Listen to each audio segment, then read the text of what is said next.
Adrien Godon, s'il vous plaît. Salut mon frère. Rien ne se perd, rien ne se crée, tout se transforme. Depuis la nuit des temps, au fil des ans, on change, on progresse, marquant l'évolution qui nous rend tous différents. Ce serait mentir de dire que ça nous laisse indifférents. On se lance dans des débats d'idéaux, il nous arrive même d'avoir des différends sur ces détails qui déchaînent les passions. Mais on éprouve tous cette même fascination. Pourquoi suis-je plus grand que lui? Et qu'est-ce qui fait que par rapport à lui, maintenant, c'est moi le plus petit?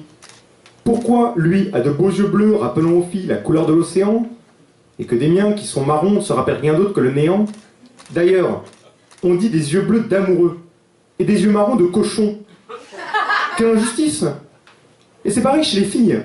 Notre société nous a toujours fait aimer les blondes qui sentent la vanille. On se laisse envoûter par ces beautés qui, avec leurs cheveux ensoleillés, nous rappellent les vacances d'été. Les brunes, jalouses et par vengeance, ont commencé à mettre en doute leur intelligence. Et des blagues ont fleuri du fin fond du Québec jusqu'aux plus grandes villes de France. Et pour les gars, c'est pas mieux. La jeunesse n'est pas éternelle. On vérifie régulièrement la monochromie de nos cheveux, comme un condamné attendant la sentence mortelle.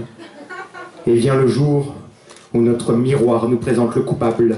Arrivé au galop sur son cheval blanc effroyable, l'étendard au vent, annonçant la fin du temps, où vous pouviez vous targuer d'être frais et fringant. Mais savez-vous ce qu'il y a pour nous d'encore plus angoissant, inquiétant? C'est de voir apparaître notre premier poil dans le dos, qui pousse fièrement dans une prairie déserte du Togo, fier comme une girafe, solide comme un rhino. On se croit préparé, armé de sa plus robuste pince à épiler. On se dit qu'il faut s'en débarrasser et l'arracher, mais... Par une petite voix, ce vieil adage revient nous hanter. Un d'arraché, 10 de repoussé. Et on les imagine déjà qui poussent et poussent en surnombre, formant sur notre dos une vilaine toison sombre. Il y a un dernier cas dont je n'ai pas parlé, mais que je me dois d'aborder. Les roues. Je précise avant tout que je ne suis pas là pour vous chercher des poux, car je sais qu'il y en a ce soir parmi nous. De Montréal à Paname, on dit d'eux qui n'ont pas d'âme.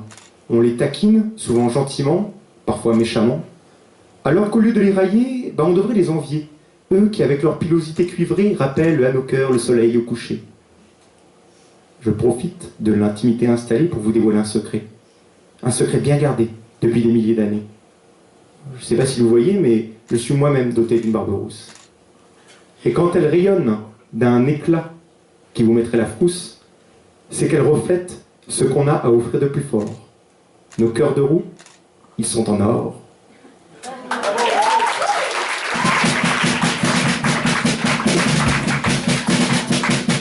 Waouh, un cœur de roue en or, c'est bien ça. Un cœur de roue en or.